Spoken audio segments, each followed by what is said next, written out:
Ladies and gentlemen, the intergalactic war is over. So now what do we do? Well, we could, let's grab a team and join the Andromeda Fight League.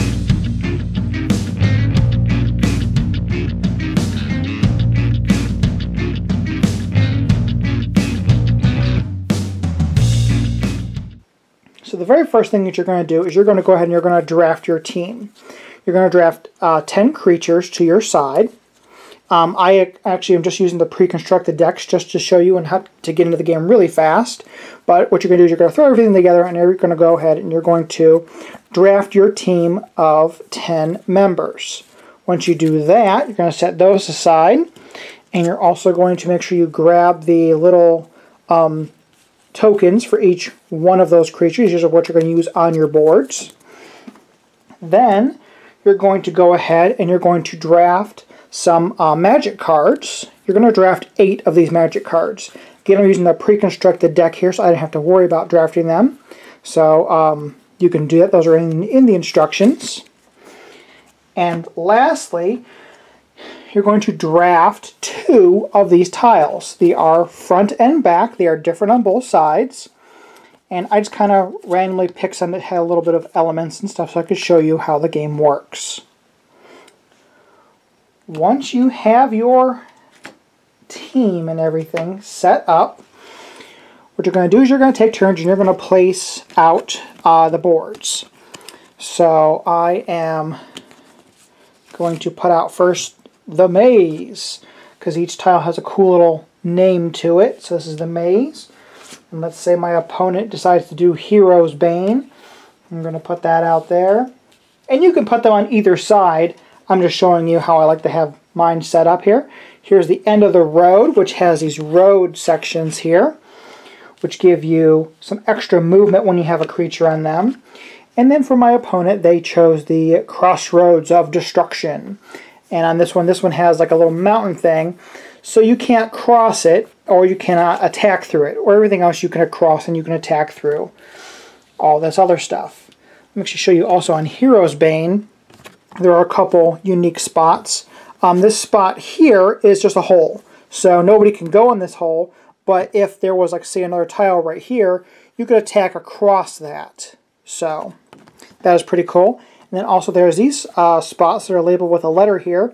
So if you move a creature into one of these teleport holes, you're going to pop out to the other one. It doesn't cost any extra movement or anything. So that's kind of an easy way to get around the board a little quicker. So they're going to place that like so. So then what you're going to do is you're going to, both you and your opponent are going to take all of your creatures and you're going to shuffle them up and you're going to draw 6 of those creatures. So, you know, shuffle, shuffle, shuffle, and 1, 2, 3, 4, 5, 6. And then you're going to have a look at your creatures. Now you're going to have to pick 5 of these. So one of these is going to get left on the side. Now there are some rules about picking your team. You're going to look at the level of the creatures, and your team has to be between 22 and 28 points of level when you combine them up. So you're going to pick your team. If for some reason you can't, you're going to both shuffle your cards together again and redraw until you're both able to make the teams equal to that amount. Once you get that, you're going to take your team, and let's just say I don't have this Combat Ninja. I believe this is... let me check this team. Okay, so once you have your team together, this is my team of 5 that I have selected. You're going to go ahead and you're going to place the little tiles of them face down onto your side of the board. So you kind of look at them, figure out where they will go, and, you know, let's just say I'm going to put that there. And see here, my giant soldier, I want him out there pretty good. Shadow Beast has a really cool ability. He can destroy something that's pretty low, so let's put him there. Teleport Machine, I'm going to put that way here in the corner. And my Earthquake Sorcerer, let's do right here in case something pops out of this portal. And then my opponent is going to do the same.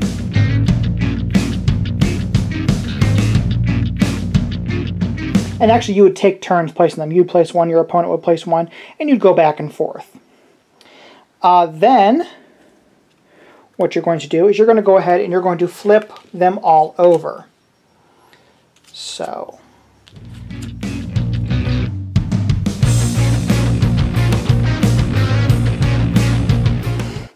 once they're all flipped over, you're going to go ahead and you're going to place all of your characters to the side of the board. So I'm just going to place them out here on this side because this is my side of the board.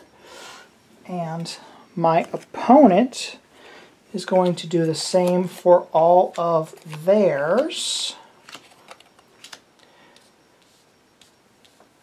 so that you can see all the details of the creatures. And you're going to, did I mention you're only going to get 5 of your spells. You're going to pick 5 after you do the draft. You're going to take your 5 spells, and you're going to hold those into your hands. Then you have the opportunity to move one of your creatures around with regular movement rules. So let's just say, you know what, I don't want this giant soldier by this aqua magician. I want to move him over a little bit. So you're going to look on their card or on their tile, because it's on both of them. You are going, let's actually pick this Earthquake Sorcerer instead, because it's an easier card to show you. So they have a movement of 2.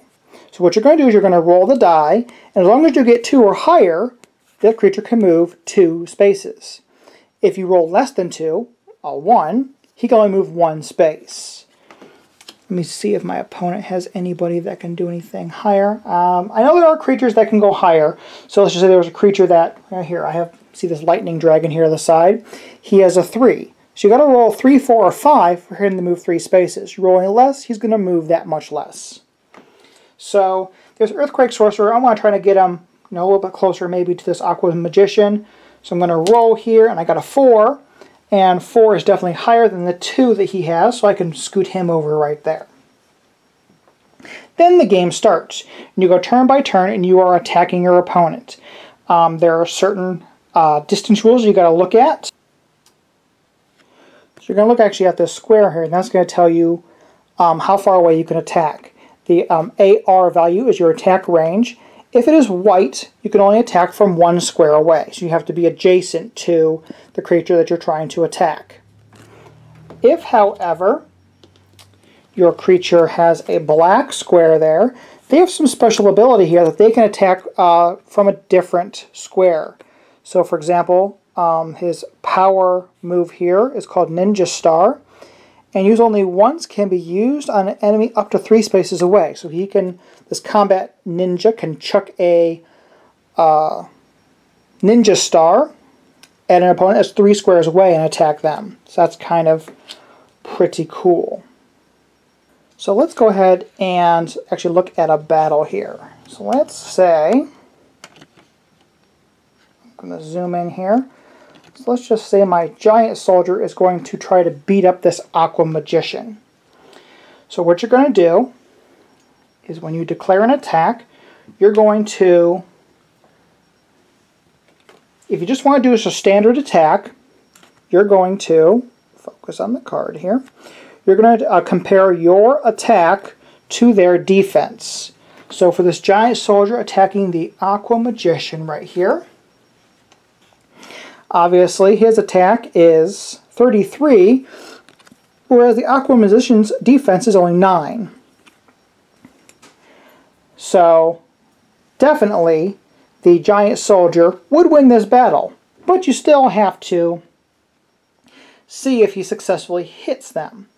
On a 1 is a complete miss. You do absolutely nothing. On a 2, 3, 4, or 5, you do regular damage. And of course, if you roll a 6, you will critically hit them and you do double damage. So we'll go ahead and roll that up here. He rolled a 2, so he does thusly beat up the Aqua Magician. They go off the board, you flip over their card, you flip their thing there, and then that creature is out of the game. If, however, let's just say, let's do a battle here. Let's pick Let's say this lightning magician over here is going to fight this Ebon dragon. So, lightning magician versus Ebon dragon. So the lightning magician here, his attack is 10, whereas the defense of this dragon is 17. So the only way that this magician knows that he can 100% get rid of this dragon is to critically hit him. So let's roll up the die and see what we get. And oh, we only got a 1, so we do absolutely nothing. But let's just say we had rolled a 4 right there. So what you're going to do is you're going to pair the attack and defense here. So 10 minus 17, he has 7 life left. And then that's where these little chits come into play. I haven't actually perforated these, but you're going to take these chits and you're going to place them on the creature so that way you know how much life that they have left.